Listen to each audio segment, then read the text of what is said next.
Praise the lord. ఈరోజు దేవుని యొక్క వాగ్దానం, మీ దేవుడైన యెహోవాను అనుసరించిన ఎడల మీకు క్షేమము కలుగును. సమూయేలు మొదటి గ్రంథము 12వ అధ్యాయం 14వ వచనం. ప్రియులారా, మనకు ఎప్పుడు క్షేమం కలుగుతుంది అని అంటే మనము మన దేవుడైన యెహోవాను అనుసరించినప్పుడు మనము క్షేమముగా ఉండగలం.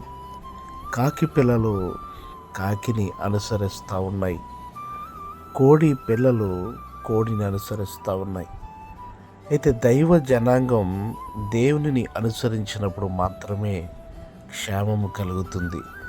దైవ జనాంగం లోకాన్ని అనుసరించినప్పుడు క్షేమం కలుగదు. కానీ దేవుని పిల్లలు దేవునిని మాత్రమే, వాక్యమును మాత్రమే అనుసరించాలి. మీ కొరకు ప్రార్థించే దైవజనులు దేవుడి దగ్గర అష్టమిన్ కాజం. మీ గాడ్ బ్లెస్ యు.